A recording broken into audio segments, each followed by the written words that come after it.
Hello বন্ধুরা, good morning.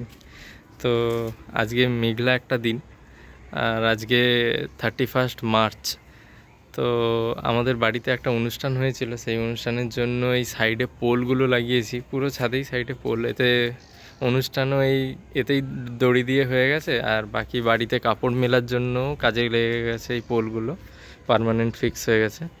তো এই গাছগুলো কত সুন্দর, এই ফুলগুলোর নামটা আমি ঠিক জানি না, আর কিন্তু খুব সহজেই হয়ে যায়, যতবার তুলে ফেলে দিই ততবার হয়ে যায়, আর প্রচুর হয়ে গেছে।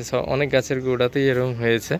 তো আজকে যেই গাছটা তোমাদেরকে দেখাবো বলে ভিডিওটা করছি, সেটা হলো আমার এই মৌসুমি লেবুর গাছটা। এই গাছটা তো আগেই দেখিয়েছিলাম, আর দেখো পোকাতে পুরো গাছের ছোট ছোট ডালগুলোকে খেয়ে ফেলেছে। আর যেহেতু বাড়িতে কাজ হচ্ছিল বলে আমি নজর দিতে পারিনি, আর প্রচুর কুড়ি এসেছিলো, কিন্তু সব কুড়ি প্রায় ঝরে যায়নি, মানে পোকাতে ডালগুলো কেটে দিয়েছে, তাতেই কুড়ি ছিল, কুড়িগুলো ঝরে গেছে। এখনও কিছু রয়ে গেছে, বেশ কিছু। তো মৌসুমি লেবু বা মালটা জানি না ঠিক যাত্রা, দুটো তো প্রায় একই রকম হয়।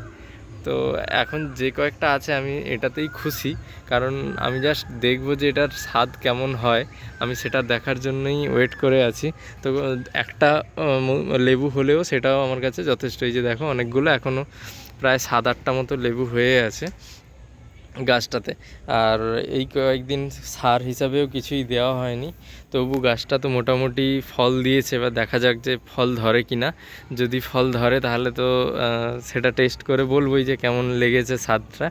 আর যদি না হয় তাহলে পরের বারে আরও ভালো করে পরিচর্যা করতে হবে, যাতে গাছটা একটু ভালোভাবে ফল ধরে রাখতে পারে।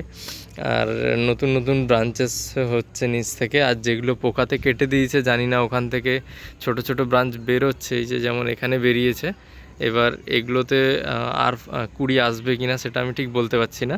তো যা হবে, যদি কুড়ি আসে তাহলে আমি আবার একটা ভিডিও করে দেখাবো যে কুড়ি এসছে, আর না হলে ফল কটা ধরলো বা সেগুলোর গ্রোথ কেমন হলো সেগুলো পরে একটা ভিডিওতে দেখাবো। তাহলে আজকের জন্য এটুকুই, পরে দেখা হচ্ছে নতুন কোনো ভিডিওতে। টাটা।